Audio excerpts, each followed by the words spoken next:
What's up, everybody? Welcome back to a brand new video, and today we're going to be doing a sample library review, or kind of, I guess, a first impressions video of UVI's newest library called World Suite 2. So basically, they had a library called World Suite 1, and basically it was a collection of some of the world's most unique instruments all packaged into this one library, and then recently they released volume 2. So it's in addition to a bunch of other instruments, they've also put in some more loops, and they've just made everything a lot more comprehensive with some additions. So this is kind of like your all-in-one package for ethnic instrumentation. Doesn't matter, which region. Basically, anything that's not Western, they basically sampled it, and it's really really interesting. Because the size of the library is not humongous either. I think it's within like something like 20 to 40 gigabytes or something like that for all of these instruments. So nothing super crazy, whereas some Western libraries go for like 100 200 gigabytes each, which is pretty comprehensive and in depth. But one of the large reasons for this is because this library does not contain very much true legato. I believe it's scripted legato and portamento legato as well.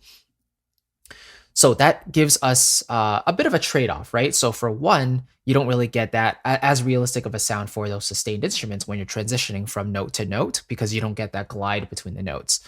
However, the loading times are a lot faster, and the legato may not matter as much to you if you want these instruments to be sitting in the background of a mix. If you want something to be more present and upfront, then and you want that legato function, then you might have to, tweak the settings a little bit to get it to sound exactly the way you want. But without further ado, let's get into some of these instruments here. So by the way, this is the first UVI product I actually own. I have the player here, and if you just double click on the player, the library shows up here, World Suite 2, and then it's basically categorized by regions, or you can categorize it, or you can select your instrument by type. So bell, metal, and gong, fretted strings, keys, percussion, stringed, and woodwinds. So if we just take a look at by region, these are the different regions that they sampled. So lots of different styles, as you can see. So if we take a look at the African section, let's start with the flutes. They separated into velocity and mod wheel control. Let's go with the mod wheel. We'll double click and it loads up in a flash.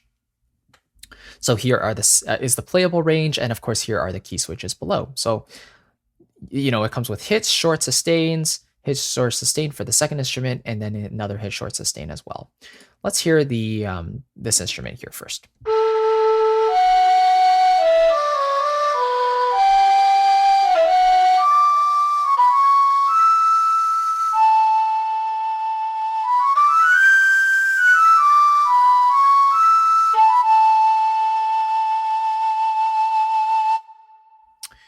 Now, portamento, as you can see over here, is triggered by the pedal, and I believe this is scripted as well. So if I hold down the pedal,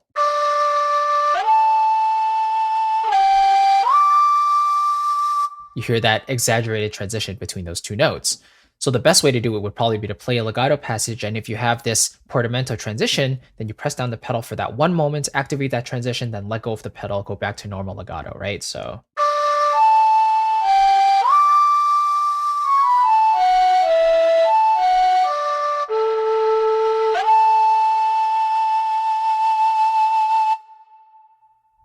now, in terms of the actual recording quality, it's very pristine. Like, it's very clean. There's not much artifacts, if at all. And it comes with a pretty nice reverb as well. If I turn it off, you'll hear it's bone dry.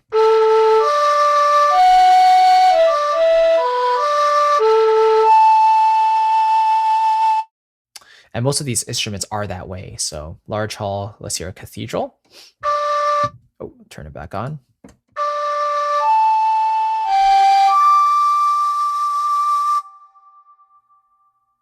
Right. So it's a pretty natural sounding reverb. And then of course you have your EQ here as well. So you can, your highs, mids, and lows there. And then there's vibrato, which you can automate to specific knobs on your MIDI controller if you'd like to. Volume curve. So there's quite a lot of things you can tweak here. But I just enjoy the general interface because it's a beautiful picture, and The only thing I'm not sure of is if I can resize this, because I'm trying to drag it. I've been trying to experiment to see if I can make the interface larger or smaller, but I don't think I'm able to do that as far as I can see. So anyway, that is the first flute, African flute. Let's take a look at another instrument here, maybe our percussion here. So it loads up pretty quickly.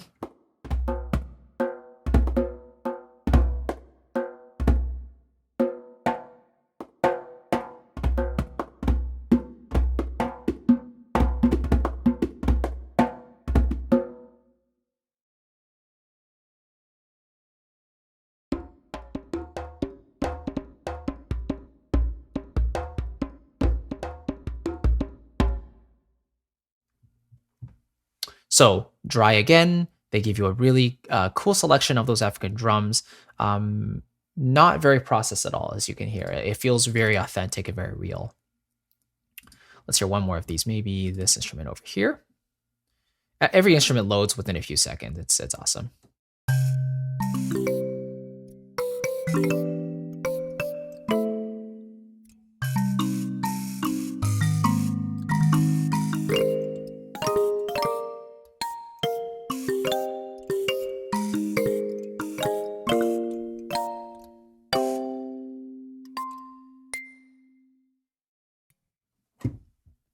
That sounds like a marimba of sorts, Very cool.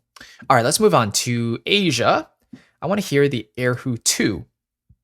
So this one has nice sustains.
Okay, so that is the Erhu 2. And again, the lack of legato transitions gives you a scripted legato, but whereas it doesn't have the most natural and realistic sound for a exposed solo line, I think it serves a really cool background texture, especially if you use that built-in reverb and dial back the highs and the EQ a little bit. You'll get a really nice sounding instrument in the back of your mix, I think. Let's take a look at a couple others here. So let's take a look at the Shakuhachi. So let's try the velocity option this time around. So if I press lightly, it's going to activate a lighter sustain. And if I go louder or press harder, it's going to be a little more upfront.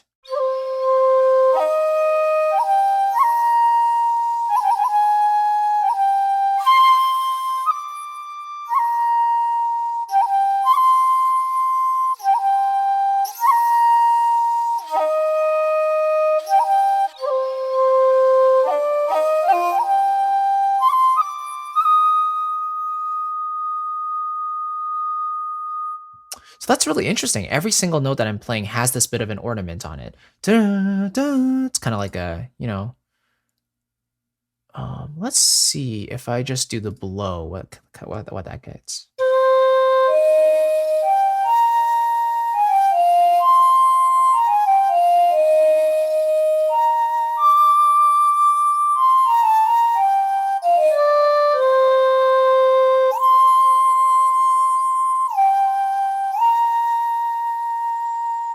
So there I'm activating the portamento with a sustain pedal.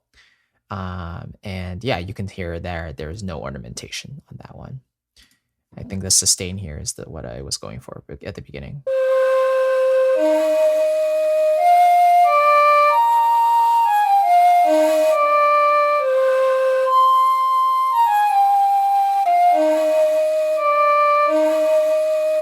Yeah, so that's the thing about some of the sustains, right? Like if they're not all recorded at a consistent performance type, then especially with a scripted legato, you're going to hear when that sustain comes in. Like for example, if I'm playing the C minor scale here and I hit the E flat, you hear it starts with that kind of low E flat in there, right? So if I'm transitioning from like a C to an E flat, we wouldn't always expect to hear that that low E flat come in every time we play the E flat. It sounds kind of unnatural, and it almost gets like this machine gun effect if we repeat that E flat. So that's one of the things that sample library developers usually look out for and try to make as clean as possible. But for the rest of these notes, they seem pretty clean. It was just that one E flat that stood out to me as as not having round robins for that particular instrument there, that note there. So let's hear the pipa. Now this one should be totally fine because it's not a sustained instrument. It's a plucked string instrument, right? So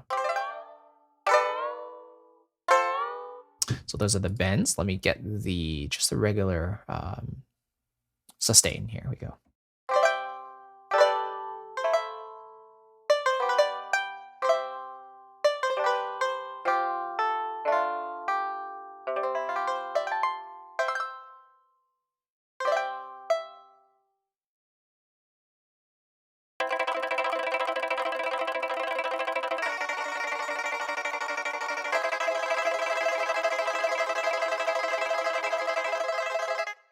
Okay, no mod wheel control for that one. Let's hear the Liukin harmonics.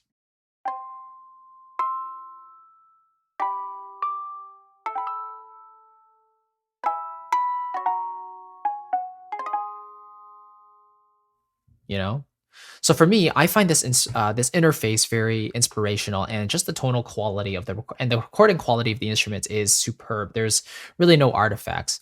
Now that's a slightly different story when it comes to the loops and the phrases. If we just take a look at some of these here, so let's go into Africa. Let's hear, I don't know, let's hear maybe let's go with the first instrument here.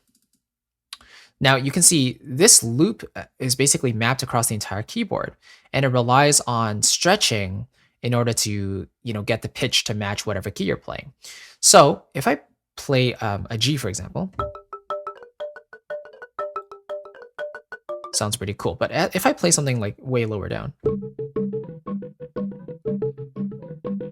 you can already hear the tonal quality of it is slightly decreased, and there's some artifacts in it. It sounds slightly strange. If I play it way higher,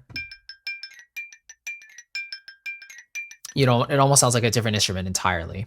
I think it's more easily illustrated if I choose an instrument like, let's see, an erhu, for example. So let's go with like this one. So if I play this,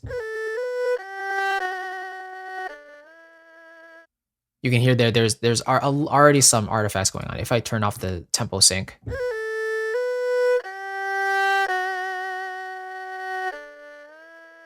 so that sounds more natural, right? But let's go a little lower. Right, it already sounds like there's some artifacts going on, right? So this time stretching engine isn't that friendly to the samples, but if you stick as close as possible to the place where they're recorded, then it's a little more forgiving. So sorry about that sound. As you can see here at the very top, it says EM, which is E minor. So I believe that means the phrase was recorded in E minor.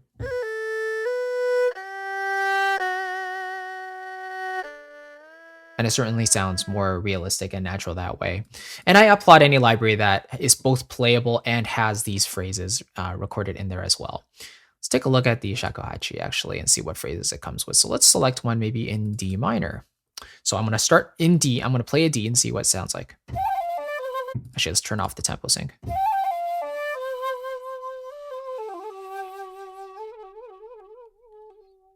So it sounds beautiful, right? With a lot of ornamentation, a lot of passion in there, and it sounds totally realistic because it's a pre-recorded performance. Let's go a little bit higher.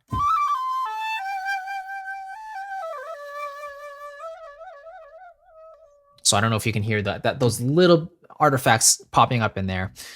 So as much as possible, try to stick with the root key if you can, and they come with a selection of different keys, as you can see here. D major, G minor, D minor, C minor. So you're bound to find something that at least closely resembles what you're looking for. So that's the loops and the phrases. The travelers are really, really cool actually, because they're like a pre-set set of instruments, and they have some different performing styles as we'll go through. So let's have a listen to this.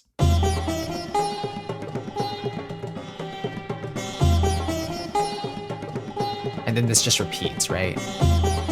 Now let's play. So that I was playing it. I was playing a C there. Let's play a G, for example.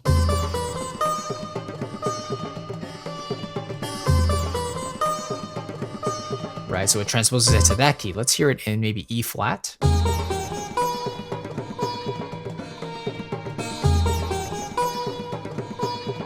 And if you're not really happy with the instrument, you can always tweak the different instruments a little bit right there. And there's different samples, I believe. So let's see, there's a different percussion mix right there. So you can go through and really tweak some of these samples, and you can tweak the volumes to mix it properly. You can pan it however you'd like, low pass, high pass, tuning, and reverb as well. Let's try another one of these. Let's see the Mandolindia, or whatever it was.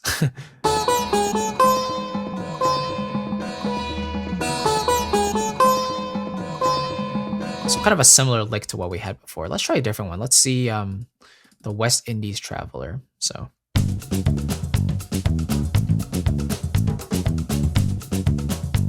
right now it's on G. If I play it in E, this one is a lot more forgiving to the transposition.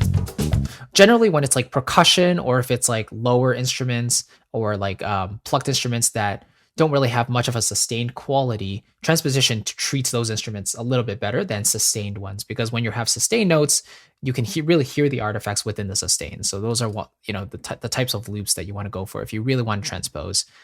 And the vocals especially are the ones that are the most suspect to the transposition problems. For example, we hear this vocal here. Let's play it on A. Okay.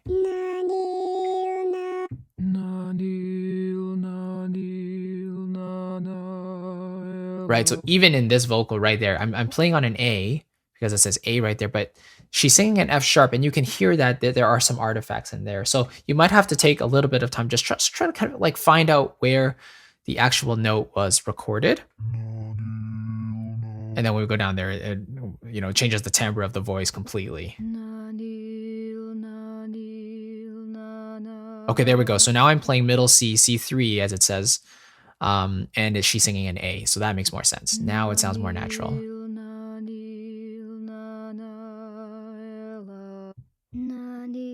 So you hear that I played a D and she was singing a B, and so you could hear the artifacts in there already. So yeah, this is definitely a really interesting library, and especially in the playable instruments. I'm really enjoying just the variety of instrument. Like I could spend hours going through this library, through every single instrument. And like that's how many instruments there are in this thing. But the fact that it is scripted legato means that it saves on a lot of data size. So this library is smaller than if they sampled legato for like every instrument, of course. But that also means that, it suffers from a little bit of realism if you're going for an exposed solo line. So you might find this library is a little more suited to background textures. If you're trying to have that kind of world feeling into it, you might want to set up like a loop and phrase with like one of those travelers patches, set up a nice little groove, and then introduce a few solo instruments here and there just to fill in the background. Maybe use a portamental glide here and there just to join those notes really nicely. But in general, it's just really well recorded, and a huge monumental effort for UVI to, come up with all of these instruments. And I can definitely say it's one of the most, if not the most, comprehensively sampled ethnic library that I currently have. The other ones being like Jade and Phoenix, those are specifically like Chinese and Mongolian focused libraries, whereas this one covers the whole entire like non-Western section, if you will. So yeah, definitely recommend it if you're looking for that more ethnic flavor, and you work a lot in this genre, and you use a lot of instruments in different styles of music. Can definitely recommend this library. And yeah, that's all I really have to say. It's definitely recommended for those people who work on those different styles of music. So thank you very much for watching. I hope this little overview gave you an insight into what the library can do and sounds like. If you want to learn more about my recommendations for sample libraries, I definitely recommend you check out my sample libraries guide in the description box below. It's absolutely free, but it contains like my go-to libraries for creating and composing cinematic orchestral music. That's the style of music that I work on all the time. And I get all of these questions asking like, what are the best string libraries, woodwind libraries, brass libraries, percussion, and so on and so forth. So if you're on the lookout for some new libraries and you just want a comprehensive resource to tell you my personal favorites, I definitely recommend you pick that guide up, absolutely free once again. And I really hope it helps you. So thank you very much again for watching. I really appreciate it. I'll see you in the next video and take care. Bye-bye.